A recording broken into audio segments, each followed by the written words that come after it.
ছেলে তার মাকে জবাই করছে, শুনছেন না? দেখছেন দৃশ্যটা আজকে কোন পর্যায়ে চলে গেছে, যে সন্তান মাকে জবাই করছে। আমি তো মনে করি সব জায়গায় এই পিতামাতা নিয়ে আমাদের সবচেয়ে বেশি বেশি এখন সিদ্ধান্ত আলোচনা করা উচিত, যে সন্তান মাকে কিভাবে জবাই করতে পারে।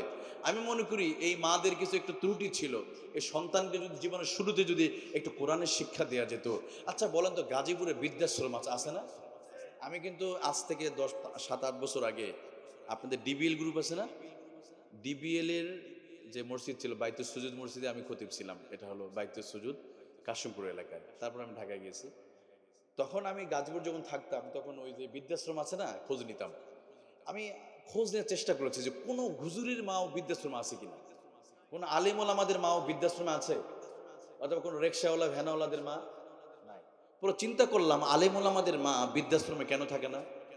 এটা পরে গবেষণা করে দেখলাম, রিসার্চ করে, এর কারণ একটা আছে, যে আমাদের হুজুররা 7 বছর বয়সে ছোট ছোট বাচ্চাদেরকে একটা ভ্যাকসিন দেয়। সুবহানাল্লাহ বল।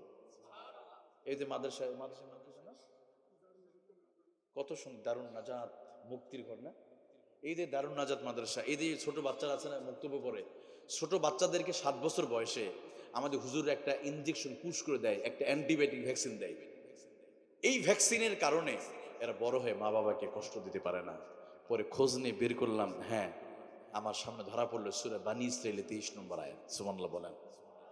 আল্লাহ রাব্বুল আলামিন আমাদেরকে অনেক আগেই বলেছে, বান্দারে ওই আয়াত তোমরা মনে রাখবে, ইম্মা ইয়াবলুগান্না ইনদাকাল কিবারা আহাদুহুমা আও কিলাহুমা ফালা তাকুল লাহুমা উফফিন ওয়ালা তানহারহুমা ওয়া কুল লাহুমা কওলান কারীমা واخفض لهما جناح الذل من الرحمة وقل رب ارحمهما كما ربياني صغيرا। সুবহানাল্লাহ বলেন।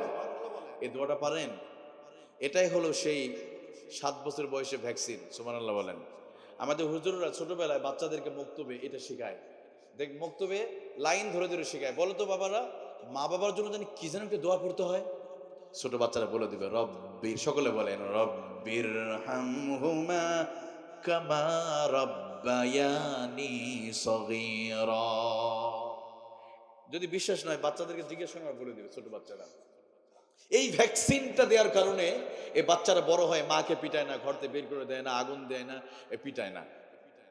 তাহলে যেই ঘরে এই বাচ্চাদেরকে পড়ানো হয়, এই ঘরে আপনার সন্তান দিবেন, অথবা সন্তান যদি না দিতে পারে অন্যের সন্তান পড়াশোনা করছে, একজন সন্তানের দায়িত্ব নেবেন।